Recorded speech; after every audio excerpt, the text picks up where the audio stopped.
Hello, good morning student.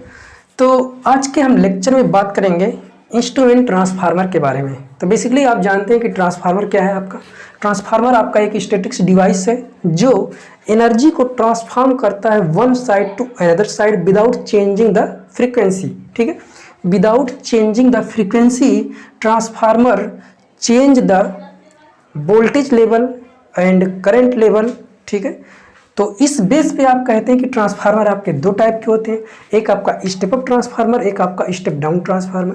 तो वह transformer जो वोल्टेज को स्टेप डाउन करता है, ठीक है, वो ट्रांसफार्मर आपका स्टेप डाउन ट्रांसफार्मर कहलाता है। और वह ट्रांसफार्मर जो आपका वोल्टेज को अप करता है। वोल्टेज को अप करने का मतलब ये कि अगर आप प्राइमरी साइड से वोल्टेज कुछ दे रहे हैं तो सेकेंडरी साइड से जो वोल्टेज आपको मिल रहा है वो पहले के रिस्पेक्ट में ज़्यादा मिल रहा है, तब आपका ट्रांसफार्मर क्या होगा, स्टेप अप कहलाएगा। ठीक है, वैसे ट्रांसफार्मर को अगर जब तक आप यूज में नहीं ले रहे हैं तब तक आप ये नहीं कह सकते कि आपका ये स्टेप अप ट्रांसफार्मर है या आपका स्टेप डाउन ट्रांसफार्मर है। ठीक है, तो ट्रांसफार्मर क्या है, आपका एक स्टैटिक्स डिवाइस है। कैसी डिवाइस है? ट्रांसफार्मर आपकी एक स्टैटिक्स डिवाइस है जो चेंज करता है किसको? चेंज करता है वोल्टेज एंड करंट को साइमल्टेनियसली। ठीक है, अगर आपका वोल्टेज अप हो रहा है तो करंट क्या होगी, डाउन होगी। जैसे मान लीजिए आपके पास ये 2 वाइंडिंग ट्रांसफार्मर है। ठीक है, ये आपका क्या है, 2 वाइंडिंग ट्रांसफार्मर है। ठीक है, ये आपका क्या है, 2 वाइंडिंग ट्रांसफार्मर है। तो इस साइड का वोल्टेज V1 है और इस साइड का जो वोल्टेज है ये आपका V2 है, और इस साइड की जो करंट है ये आपकी I1 है, और इस साइड की जो करंट है ये आपकी I2 है। ये आप जो है कि 2 वाइंडिंग ट्रांसफार्मर में ऐसा पढ़ते हैं कि ये आपकी प्राइमरी साइड की वाइंडिंग, ठीक है, तो इस साइड की आपके प्राइमरी साइड के नंबर ऑफ टर्न और इस साइड के आपके सेकेंडरी साइड के नंबर ऑफ टर्न। ठीक है, तो इस साइड का जो ये आपका E1 और ये आपका E2, इस साइड जो इंड्यूस्ड वोल्टेज E1 मिला, इस साइड आपको इंड्यूस्ड वोल्टेज E2 मिला। ठीक है, तो ये क्या करेगा, वोल्टेज को अगर स्टेप अप करेगा तो करंट को क्या करेगा, डाउन करेगा। तो इसकी जो इक्वेशन होती है आप ये कहते हैं क्या, V1 upon V2 equal to N1 upon N2 equal to I2 upon I1। ठीक है, ये आपकी क्या होती है, इक्वेशन होती है किसकी? अगर ये आपकी N1 और N2 क्या है, टर्न रेशियो है, V1 और V2 क्या है, वोल्टेज है। अगर इस साइड का जो वोल्टेज है वो V1 है और इस साइड का जो नंबर ऑफ टर्न है वो N2 है, इस साइड का जो वोल्टेज है वो आपका V2 है और नंबर ऑफ टर्न आपके N2 है। तो इस इक्वेशन से आप ये कहते हैं कि V डायरेक्टली प्रोपोर्शनल टू, ठीक है, V directly proportional to N and inversely proportional to 1/I।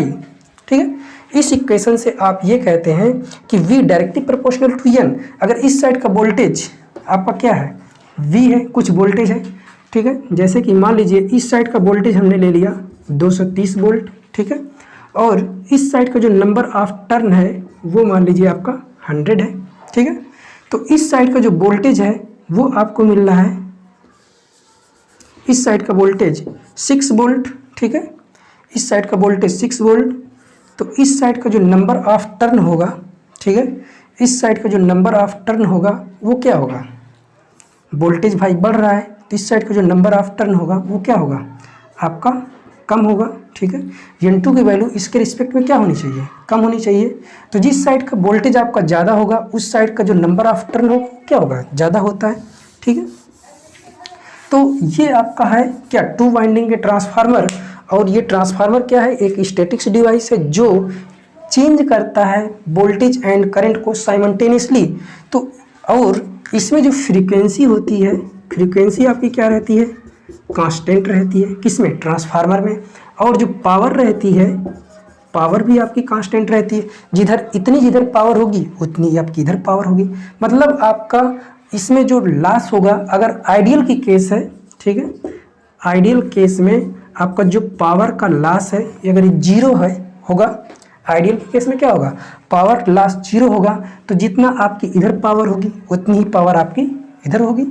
ठीक है, तो ये तो हो गई बात किसके बारे में, ट्रांसफार्मर के बारे में, कि ट्रांसफार्मर आपका स्टैटिक्स डिवाइस है जो चेंज करता है वोल्टेज और करंट को simultaneously without changing the frequency, ठीक है। या आप ये कह सकते हैं कि ये वन साइड की एनर्जी को दूसरी साइड की एनर्जी में चेंज करता है, ठीक है। तो ये होता है आपका ट्रांसफार्मर। और जो आपके ट्रांसफार्मर होते हैं वो स्टेप अप, स्टेप डाउन, या आपके डिस्ट्रीब्यूशन ट्रांसफार्मर, या आपके पावर ट्रांसफार्मर, ठीक है। तो आपके क्लासिफिकेशन के ऊपर डिपेंड करता है कि आपका आप जो है कि ट्रांसफार्मर को किस तरीके से क्लासीफाई कर रहे हैं, ठीक है। तो यहाँ पर हमारे जो ट्रांसफार्मर का क्लासिफिकेशन मिलता है ये आपका इंस्ट्रूमेंट ट्रांसफार्मर है। तो इंस्ट्रूमेंट ट्रांसफार्मर किसको कहेंगे, वह ट्रांसफार्मर जो करंट और वोल्टेज, कौन से करंट और वोल्टेज, जो आपके हाई लेवल के वोल्टेज और करंट हैं उनको मेजर करने के लिए, ठीक है, जिस ट्रांसफार्मर का यूज किया जाता है उनको हम मेजरिंग ट्रांसफार्मर कहते हैं। क्या कहेंगे, वह ट्रांसफार्मर जिसकी सहायता से हम हाई लेवल के वोल्टेज और करंट को मेजर करने के लिए जिस ट्रांसफार्मर का यूज करते हैं उसको इंस्ट्रूमेंट ट्रांसफार्मर कहते हैं। अगर आपका जो हाई करंट है, ठीक है, अगर आपका हाई करंट है उसको मेजर करने के लिए हम करंट ट्रांसफार्मर का यूज करते हैं, और जो हाई लेवल का वोल्टेज है उसको मेजर करने के लिए हम पोटेंशियल ट्रांसफार्मर का यूज करते हैं, ठीक है।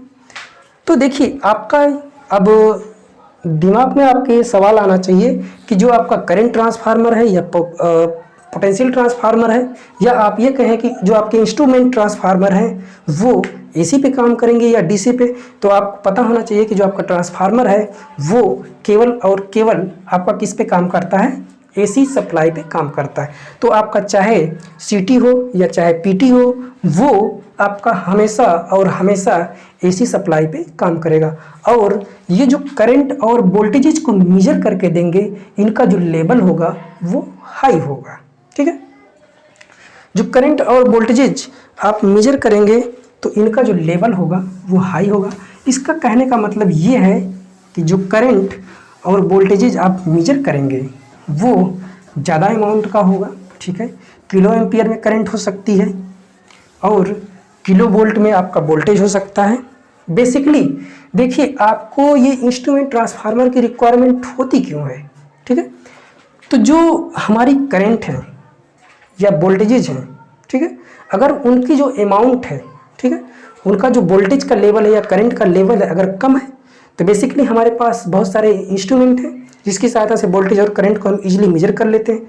जैसे हमारे पास पीएमएमसी है, उसका हम अमीटर बनाकर उससे करंट मेजर कर सकते हैं। लेकिन पीएमएमसी की खासियत है कि वो डीसी पे काम करता है। मूविंग आयरन टाइप का इंस्ट्रूमेंट है, हॉट वायर टाइप का इंस्ट्रूमेंट है, डायनेमोमीटर टाइप का इंस्ट्रूमेंट है या इंडक्शन टाइप के इंस्ट्रूमेंट है। इससे हम अमीटर और वोल्टमीटर को डिजाइन करके क्या कर सकते हैं, करंट और वोल्टेज को मेजर कर सकते हैं। लेकिन यहाँ पर जो आप करंट और वोल्टेज मेजर करेंगे वो आपकी किलो एम्पियर में करंट होगी, किलो वोल्ट में आपका वोल्टेज होगा। तो आपने जो इंस्ट्रूमेंट डिजाइन किया है करंट मेजरमेंट के लिए, वोल्टेज मेजरमेंट के लिए, ठीक है, ये आपके इस करंट और वोल्टेज को मेजर नहीं कर पाएंगे। क्या कर पाएंगे, ये इस लेवल की जो करंट और वोल्टेजेज हैं आप इससे आप मेजर नहीं कर पाएंगे जो आपके नॉर्मल अमीटर और वोल्ट मीटर हैं। तो आपके दिमाग में एक सवाल और आएगा कि हम इसकी रेंज को बढ़ा सकते हैं। बिल्कुल बढ़ा सकते हैं आप। तो जब आप किसी भी इंस्ट्रूमेंट की रेंज को बढ़ाते हैं, जैसे आपका जो पीएमएमसी होता है वो 0 से लेकर मिली एम्पियर में ही करंट को मेजर करता है। फिर आप उसकी रेंज को बढ़ाकर 5 एम्पियर, 10 एम्पियर, 20 एम्पियर, इतनी 50 एम्पियर, इतनी एम्पियर तक आप करंट मेजर करते हैं। तो इसी तरीके से आपका इंडक्शन टाइप के इंस्ट्रूमेंट है वो भी कम अमाउंट तक ही करंट और वोल्टेज को मेजर कर पाते हैं, ठीक है।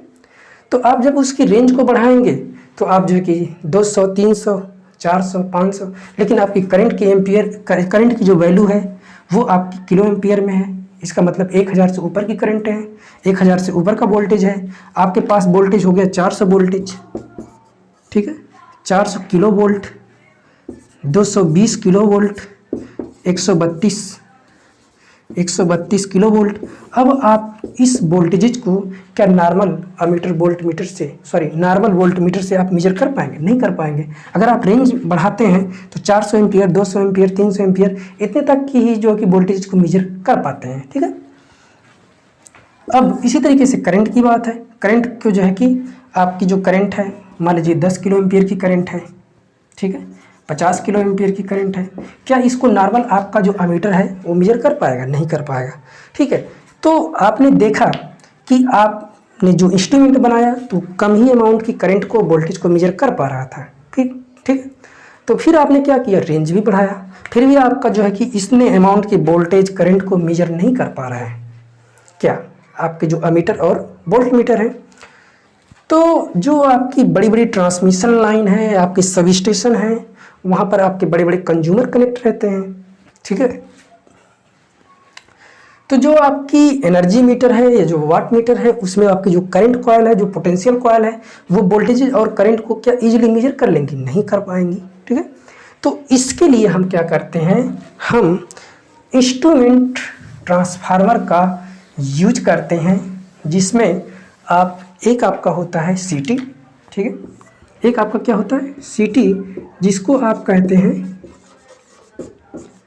करंट ट्रांसफार्मर, और एक आपका होता है पीटी, जिसको आप कहते हैं पोटेंशियल ट्रांसफार्मर। तो सीटी किसके लिए यूज किया जाता है? To measure the current. ठीक है। To measure the current. और कौन सी current? High level AC current. ठीक है। ये क्वेश्चन आपसे पूछा जाता है कि सीटी का यूज किया जाता है हाई लेवल एसी करंट को। किसको? हाई लेवल एसी करंट को। और पीटी का यूज किया जाता है हाई लेवल एसी वोल्टेज को। हाई लेवल एसी वोल्टेज को। और एक क्वेश्चन आपसे कंपटीशन के पॉइंट ऑफ व्यू से यहाँ से बनता है कि सीटी को यूज किया जाता है as a step up, step down, या आइसोलेशन, या नन ऑफ दीज। तो जो सीटी है इसको as a step up transformer की तरीके यूज किया जाता है। किसको? सीटी को हम स्टेप अप ट्रांसफार्मर भी कहते हैं। क्यों कहते हैं? आगे हमको इसका आंसर मिलेगा कि जो सीटी होता है वो क्यों as a step up transformer की तरीके काम करता है। और जो पीटी होता है, ठीक है, जो पीटी होता है इसको स्टेप डाउन ट्रांसफार्मर कहते हैं। पीटी को हम क्या कहते हैं? पीटी को स्टेप डाउन ट्रांसफार्मर कहते हैं। ठीक है। तो सीटी आपका जो है कि क्या है? करंट मेजरमेंट के लिए हाई लेवल की करंट को, पीटी आपका वोल्टेज मेजर करने के लिए हाई लेवल के वोल्टेज को, और पीटी का यूज, पीटी को आप स्टेप डाउन ट्रांसफार्मर कहते हैं, सीटी को आप जो है कि करंट ट्रांसफार्मर कहते हैं। ठीक है। पीटी की जो सेकेंडरी होती है, देखिए करंट ट्रांसफार्मर है, पोटेंशियल ट्रांसफार्मर है, तो इसमें आपकी दो वाइंडिंग होगी। ठीक है। इसमें आपकी क्या होगी? दो वाइंडिंग होगी। तो जो सीटी है इसकी जो सेकेंडरी वाइंडिंग है, क्या है? जो सेकेंडरी वाइंडिंग है इसको मस्ट बी शॉर्टेड। ठीक है। आगे आपको मैं एक चीज़ बताऊंगा कि जो सेकेंडरी का सीटी है must be short circuited. Why the secondary of सीटी मस्ट बी शॉर्ट सर्किटेड? जो सीटी है उसके सेकेंडरी को हम क्यों हमेशा शॉर्ट सर्किट करके रखते हैं, या उसको एक स्मॉल रेजिस्टेंस से कनेक्ट करके रखते हैं, या जो सेकेंडरी है आपका सीटी का उसको हम एक अमीटर से जोड़ के रखते हैं। तो सेकेंडरी आपकी मस्ट बी शॉर्ट सर्किटेड। तो जो सेकेंडरी साइड आप अमीटर लगाते हैं उसकी जो रीडिंग होगी या तो वो 1 एम्पियर तक का होगा या तो आपका 5 एम्पियर तक का होगा। ठीक है। और जो पीटी यूज किया जाता है ये आपका 110 वोल्टेज सेकेंडरी साइड आपको बताता है। ठीक है।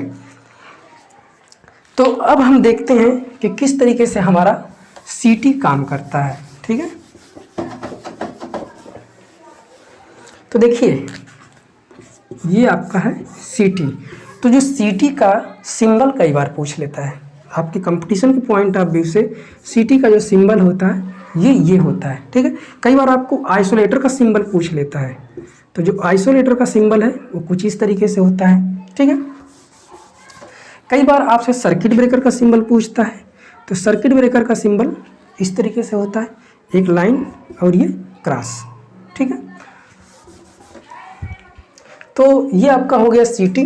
सीटी की आपकी 2 वाइंडिंग होती है, ठीक है। कंस्ट्रक्शन की अगर बात करेंगे, ठीक है, तो कंस्ट्रक्शनल डिटेल्स में आपको जो है कि इसमें 2 टाइप के आपके कंस्ट्रक्शन होती है, एक आपका बाउंड टाइप का, ठीक है, एक आपका बाउंड टाइप का और एक आपका बार टाइप का, ठीक है। तो बाउंड टाइप का है क्या है, बार टाइप का क्या है।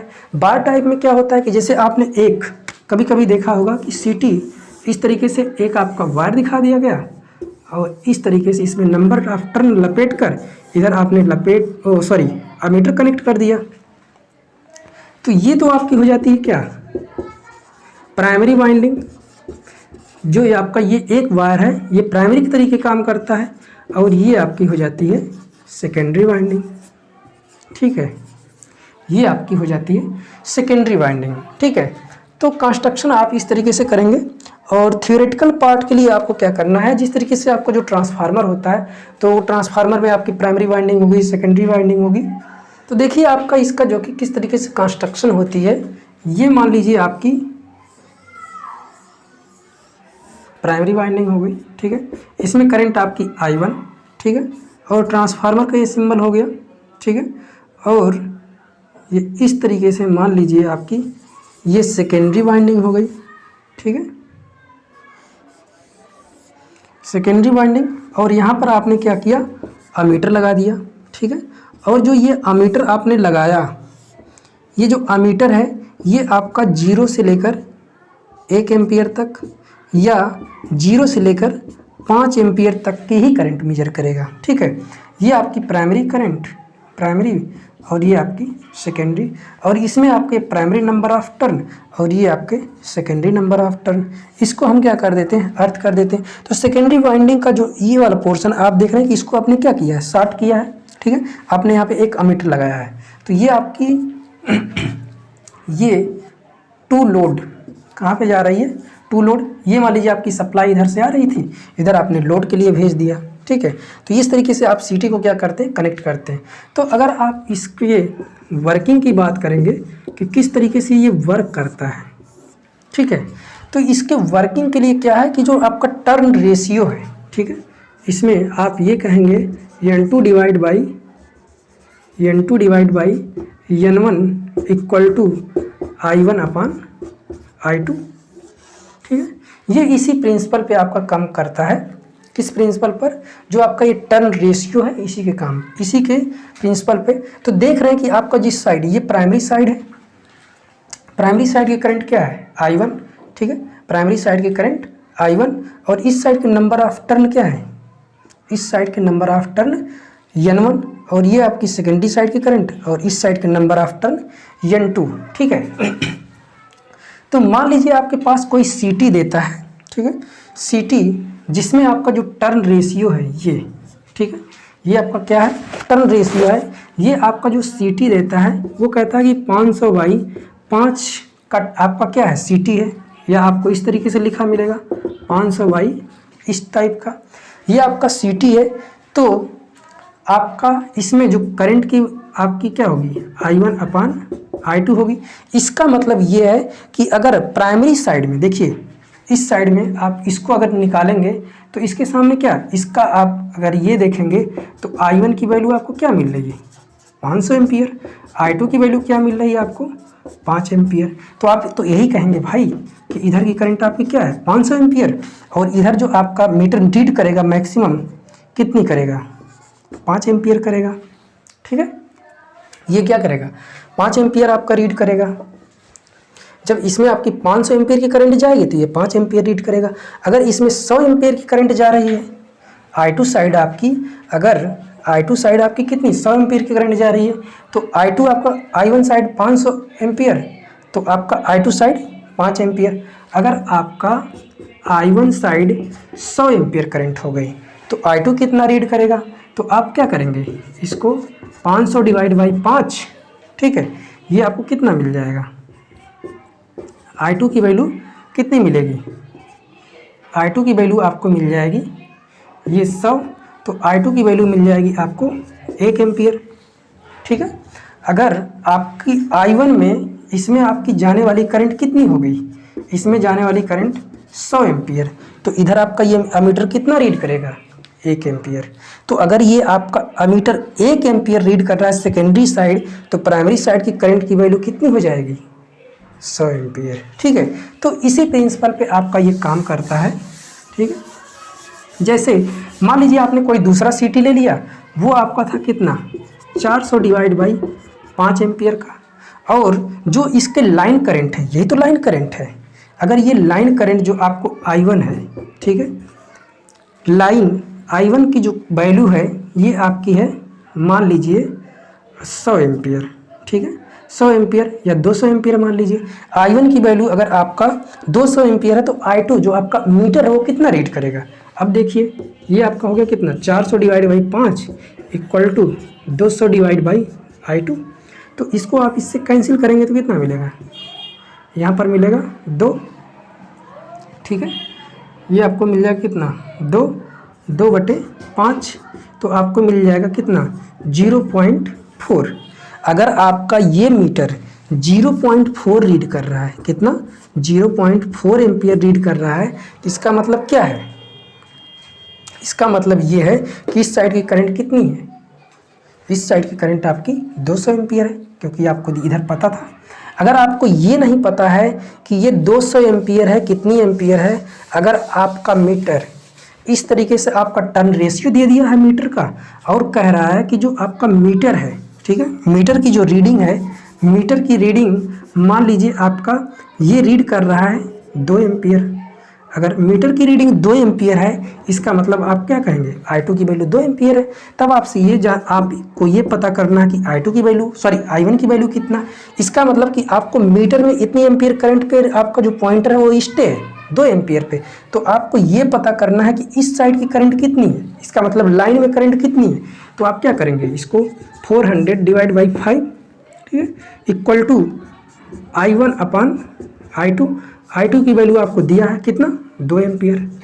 ठीक है, तो इसको क्या करेंगे आप, ये हो गया 80 इंटू 2 इक्वल टू आपको मिलेगा क्या, I1। तो I1 की वैल्यू कितनी मिल जाएगी, 160 एम्पियर। ठीक है, अगर ये तो आपकी एक केस हो गई।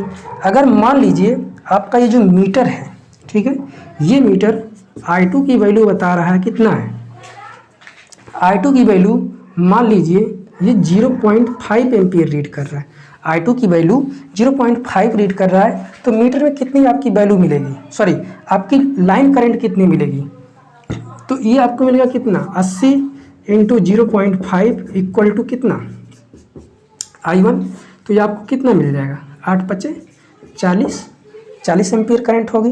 ठीक है, तो इसका मतलब ये है कि जो आपकी इसके ऊपर स्केल बनी है, ठीक है, ये जो स्केल इसके ऊपर बनी हुई है वो आपकी कुछ इस तरीके से होगी। ठीक है, 0, इसके बाद 1, इसके बाद 2, इसके बाद 3, इसके बाद 4, इसके बाद 5। तो इसमें आपका 1 2 3 4 5 6 8, इसका 0 दशमलव में होगा, आपका 0.1 0.2 इस तरीके से आपका बना होगा। ठीक है, इस तरीके से आपका इसके ऊपर स्केल डिजाइन होगी और इस तरीके से पॉइंटर होगा। तो आपको टर्न रेशियो पहले से पता होगा क्या, जो टर्न रेशियो है ये आपको दिया जाएगा N2 डिवाइड बाई N1। ठीक है, N2 divide by N1 equal to I1 divide by I2। तो ये वैल्यू आपको पता होगा। मान लीजिए आपका ये है कितना, 200 एम्पियर बाई 5। ठीक है, और इस साइड की जो करंट है I2 की वैल्यू वो आपकी है 0.4। तो आपको I1 पता करना है, तो यहाँ पे 0.5 एम्पियर रखेंगे, ये आपको कितना मिल जाएगा, 40 इंटू 0.5। तो ये आपको मिलेगी I1 की वैल्यू, तो ये आपको हो जाएगा कितना, 20 एम्पियर मिलेगा भाई। ठीक है, 20 एम्पियर आपको मिल जाएगा। तो ये आपका इस साइड की करंट कितनी हो जाएगी, 20 एम्पियर। तो ये आपका इसी प्रिंसिपल पर वर्क करता है कि जो आपकी प्राइमरी साइड की वाइंडिंग है, ठीक है, प्राइमरी साइड की वाइंडिंग या तो 1 टर्न की होगी या तो 5 टर्न की होगी। तो प्राइमरी साइड की जो करंट है वो ज़्यादा होगी, सेकेंडरी साइड की करंट क्या होगी, कम होगी। ठीक है, देखिए कुछ चीज़ें आपको यहाँ से और निकल के आती हैं कि प्राइमरी साइड की अगर करंट ज़्यादा है, ठीक है, प्राइमरी साइड ये मान लीजिए आपकी क्या है, प्राइमरी वाइंडिंग है, ठीक है, और ये आपकी क्या है, सेकेंडरी वाइंडिंग है, ठीक है। तो प्राइमरी वाइंडिंग जो आपकी है, इधर जो नंबर ऑफ टर्न है वो क्या है, कम है, नंबर ऑफ टर्न देख रहे हैं बहुत ही कम है, ठीक है।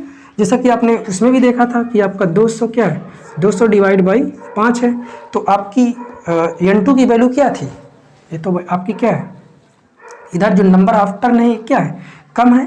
तो जब नंबर ऑफ टर्न क्या होंगे, कम होंगे, तो इसमें आपकी जो करंट होगी, नंबर ऑफ, इसमें करंट आपकी ज़्यादा होगी, वोल्टेज आपका क्या होगा, कम होगा, ठीक है, वोल्टेज आपका कम होगा। जब करंट की वैल्यू कम होगी तो जो आपने वायर बाउंड किया है, सॉरी करंट की वैल्यू ज़्यादा है तो जो आपने वायर बाउंड किया है, ये जो इसका क्रॉस सेक्शनल एरिया ये भी क्या होगा, ज़्यादा होगा, ठीक है। तो प्राइमरी साइड आपको क्या क्या चीज़ें मिल के आ रही, प्राइमरी साइड की आपने देखा करंट भी ज़्यादा मिल रही है with respect to the secondary side. Primary side का जो नंबर ऑफ टर्न है वो भी कम है, प्राइमरी साइड का वोल्टेज आपका कम मिलेगा, प्राइमरी साइड का जो क्रॉस सेक्शनल एरिया जो आपने वायर बाउंड किया है वो भी आपका ज़्यादा होगा। सेकेंडरी साइड क्या होगा, इसी का जस्ट होगा, नंबर ऑफ टर्न क्या हो रहे हैं, ज़्यादा हो रहे हैं, ठीक है। तो नंबर ऑफ टर्न जब ज़्यादा हो गए तो इधर का वोल्टेज आपका क्या हो गया, ज़्यादा हो गया। जब इधर का वोल्टेज आपका ज़्यादा हो गया तो इधर की जो करंट है, करंट I2 ये आपकी क्या होगी, कम होगी। जब I2 आपकी कम होगी तो जो उसका क्रॉस सेक्शनल एरिया है ये भी आपका क्या हो जाएगा, कम हो जाएगा, ठीक है। तो क्रॉस सेक्शनल एरिया जब कम होगा तो इससे आपकी करंट भी क्या होगी, कम पास करेगी। तो आप देख रहे हैं कि इस साइड का वोल्टेज क्या था, कम था, इस साइड का वोल्टेज क्या हो गया, ज़्यादा हो गया।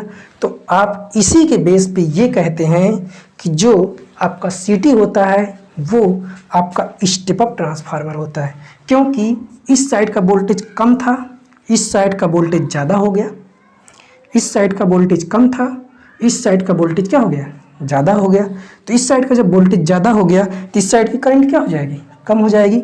तो प्राइमरी साइड का वोल्टेज कम, सेकेंडरी साइड का वोल्टेज ज़्यादा, तो ये आपका ट्रांसफार्मर कौन सा होगा, स्टेप अप। कौन सा ट्रांसफार्मर होगा, स्टेप अप, ठीक है। तो इसी के बेस पे हम कहते हैं कि जो हमारा CT होता है वो आपका क्या होता है, स्टेप अप ट्रांसफार्मर होता है। अगर as a point of view किसके बेस पे आप देखते हैं, as the current of point of view, current के पॉइंट ऑफ व्यू से आप अगर आप देखते हैं तो जो आपका CT है वो आपका कैसा ट्रांसफार्मर होगा, आपका स्टेप डाउन हो जाएगा, क्योंकि करंट की वैल्यू पहले साइड क्या थी, ज़्यादा थी, दूसरी साइड आपका क्या हो गई, कम हो गई। तो करंट के पॉइंट ऑफ व्यू से CT आपका स्टेप डाउन ट्रांसफार्मर होता है। अगर वोल्टेज के पॉइंट ऑफ व्यू से देखते हैं तो CT आपका स्टेप अप ट्रांसफार्मर होता है। तो जो ऑब्जेक्टिव क्वेश्चन पूछे जाते हैं तो आपसे पूछेगा कि CT एज ट्रीटेड एज, ठीक है, या CT आपका होता है कैसा होता है, CT आपका स्टेप अप ट्रांसफार्मर होता है, ठीक है। CT कैसा होता है, आपका स्टेप अप ट्रांसफार्मर होता है। तो इस तरीके से आपका ये CT काम करता है, ठीक है।